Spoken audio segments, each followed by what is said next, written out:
Boston Celtics start the season 2-3 after an 0-3 start after defeating the Cavaliers 125 to 105. This is the whole network, and you're watching Hoops Over Everything. Game analysis coming right up. Sam Hauser with the three. He had 5 threes in the first quarter, and he was looking kind of strong. But here's Jaylen Brown in the open space, and you know he's gonna make that. Jaylen Brown had himself a great night. Here's more of it as he goes up against Lonzo Ball, banks it in with the floater. Now Jaylen Brown again with a deep three. He's having himself. He was feeling it. Payton Pritchard is probing, and he fires the Metis for the flush. Celtics up big. And there's more to that. It's a 12-2 run as Jaylen Brown hits minute for his first start as a Boston Celtic. Jaylen Brown up against DeAndre Hunter. Donovan Mitchell to step up, and it's a deep three. Here's Jaylen Brown again. Couple seconds left of the second quarter. And he stepped back free on Dean Wade and hits a nice little buzzer beater to extend the lead to 15, sorry. Celtics looking kind of strong. Here is Jaylen Brown again. He had himself 30 points and he goes up against Donovan Mitchell with a nice one. Here he is, Derek White, trying to get himself going, and he does. Anthony Simons pulls up. Deep three again. Boston Celtics had a great night. And Jaylen Brown about to conclude it all up against Donovan Mitchell. Gets himself a nice 30 point, and it's a big win for Boston Celtics. They win 125 to 105. So last night the Celtics beat the Cavs convincingly. You know, major players showed up. Jaylen Brown led Boston once again. And, the key talking points to this season was actually, if Jaylen Brown was going to step up due to the unfortunate injury of Jason Tatum.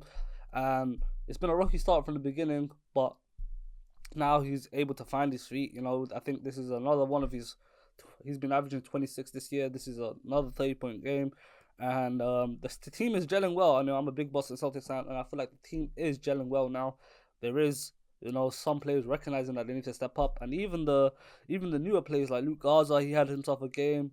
He has some good minutes, and Minot, he also has some good minutes, starting for the first time. So, it's an interesting the way that John Mazzulla is taking it for the team. But I feel like now what has to happen with the Celtics to take that next step piece for us to take the next step is, of course, Derek White and Payton Pritchard. They had a bit of a quiet game.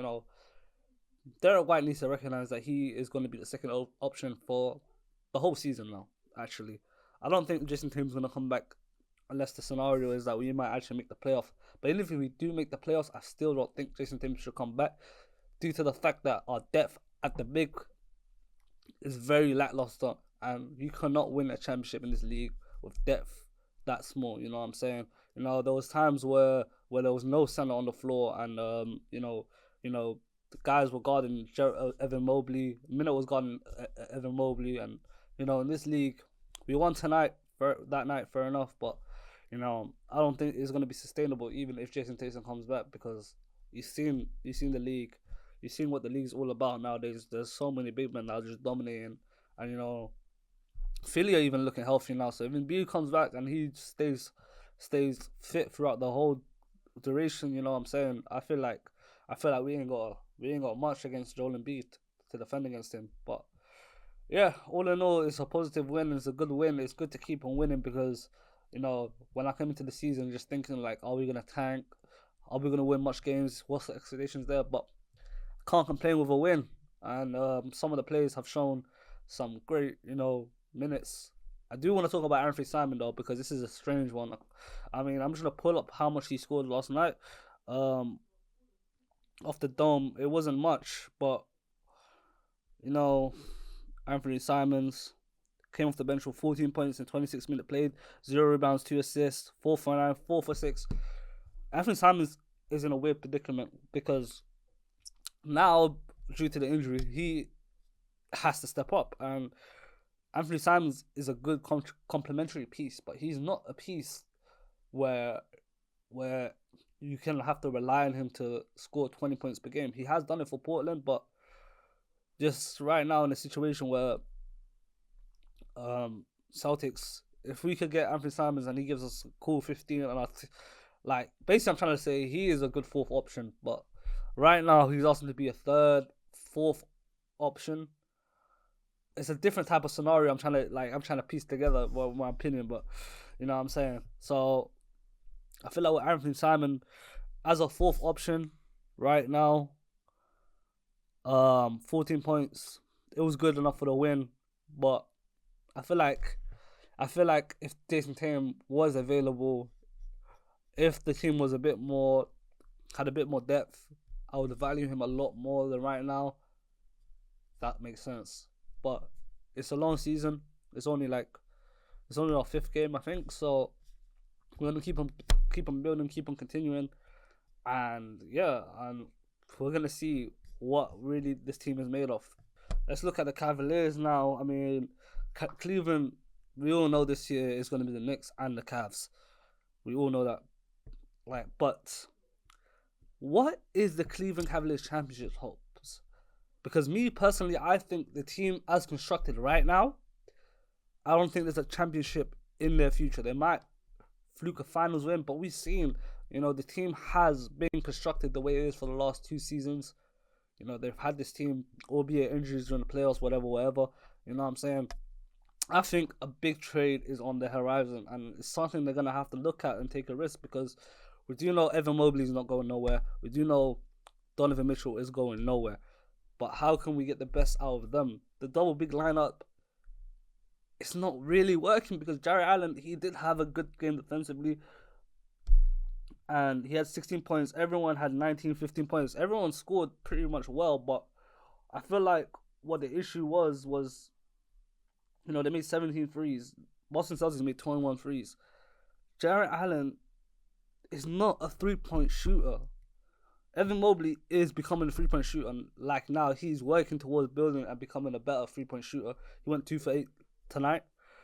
I feel like with Evan Mobley and Jarrett Allen, there's an issue there, and I feel like the game doesn't really cater towards two big men, and especially one that's a non-shooter, if that makes sense, because Jarrett Allen is just gonna be clogging up the lane for Donovan Mitchell, who wants to get his mid-range shots, his layups, his floaters, and there's some nights where that works. But I feel like, in my opinion, if the Cavaliers want to take the extra step, they have to look at moving Jarrett Allen, and of course, there's another trade piece that they have is Darius Garland.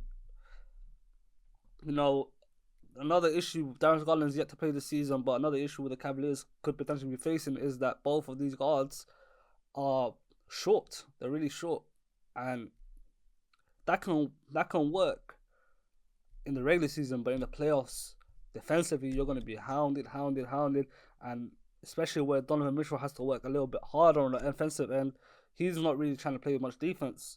And they've got some good defensive players like DeAndre Hunter, who's a lengthy forward. Evan Mobley, who's also really lengthy, and he's Defensive Player of the Year. And Jarrett Allen, who's a very good defensive center.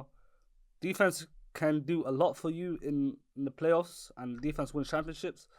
But me personally, I think that's kind of overrated, man. I feel like you're gonna hurt teams when you can score in a bunch of different ways, and you're not tired, and you're not holding on to too much.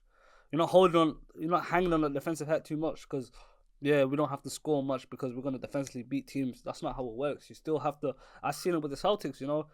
We've had nights where we thought we could shoot the lights out and defend well. That's not gonna happen in the NBA, bro. You're seeing how many players are scoring 50 points, 40 points. There's like 20 players, 30 players are scored 40 points. There's like 10 players averaging 30 and above. Like, it's insane right now, the scoring in the NBA. And this is just a premature take. It's just a regular season. Maybe Cavaliers can actually win the championship. I don't see that happening at all whatsoever. So, it's a tough one for Kenny Atkinson to realize they have actually picked up Lonzo Ball, who is going to help defensively on the forward line. But, you've got two big assets in the NBA, Jarrett Allen and Darius Garland. These two assets, a lot of teams will pay a lot of high prices for it. You just gotta look at the situation. Maybe if there's a star that's a bit unsettled and wants to move to championship hope. I'm just saying, the Cleveland Cavaliers will have a better chance of winning a championship if they were able to trade, Jarrett Allen and Darius Garland. I feel like that's the next step. They've had 2 years. We've seen, bro, teams break up teams every single time, and it's just normal. It's just a part of the game. Darius Garland's been there since 2020. I think now you clearly sided towards Donovan Mitchell. He's been out a lot. We end up stuck in with the price is high. You know what I'm saying? So, Cleveland Cavaliers, a lot of things to think about. But for me, they're not my title favorites at all. I'm not gonna hang my hat on them winning the championship at all. And yeah, it's not an alarming loss, but sometimes you gotta look at yourself. You know what I'm saying?